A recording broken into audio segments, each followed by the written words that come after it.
আপনারা জানেন যে গতকাল আমাদের সহযোদ্ধা শরীফ ওসমান হাদি শাহাদাত বরণ করেছেন। পুরো বাংলাদেশের মানুষ আজ শোকাহত এবং তারা শরীফ ওসমান হাদিকে যারা হত্যা করেছে তাদের বিচার চায়। আমরাও এই বিচার চাই এবং আমরা ইতিমধ্যেই দাবি করেছি যত দ্রুত সম্ভব শরীফ ওসমান হাদিকে যারা গুলি করে হত্যা করেছে তাদেরকে বাংলাদেশের কাছে হস্তান্তর করতে হবে এবং তাদের বিচার নিশ্চিত করতে হবে এবং এই ধরনের ঘটনা যেন আর কখনোই না ঘটে সেটা সরকারকে অবশ্যই নিশ্চিত করতে হবে। একই সাথে আমরা দেখেছি আজ সারা দেশে মানুষ ওসমান হাদির জন্য নেমে এসেছে।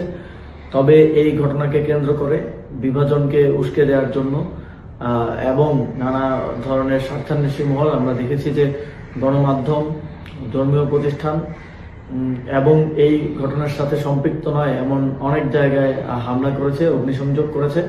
আমরা স্পষ্টভাবেই এর বিরুদ্ধে আমাদের অবস্থান ব্যক্ত করেছি এবং আমরা শঙ্কা করছি যে এই ঘটনাকে এবং এই আন্দোলনকে বিতর্কিত করার জন্য, প্রশ্নবিদ্ধ করার জন্য, জুলাই গণঅভ্যুত্থানকে ব্যর্থ প্রমাণের জন্য আজও বিভিন্ন স্থানে হামলার এবং বিভিন্ন স্থানে ভ্যান্ডালিজম করার এক ধরনের পরিকল্পনা রয়েছে।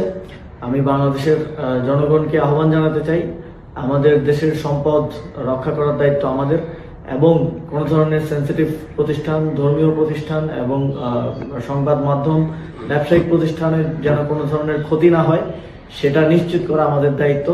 আগামীকাল এ ধরনের সকল প্রতিষ্ঠানকে নিরাপত্তা দেওয়ার জন্য সবাই সতর্ক থাকবেন এবং অবশ্যই সতর্ক থাকবেন যেন আমার প্রতিবাদ মিছিল, ন্যায় বিচার চাওয়ার জন্য যে মিছিল, সেই মিছিলকে কেউ ভিন্ন দিকে ডাইভার্ট করতে না পারে, সেই মিছিল থেকে কেউ কোনো ধরনের অনাকাঙ্ক্ষিত পরিস্থিতি সৃষ্টি করতে না পারে।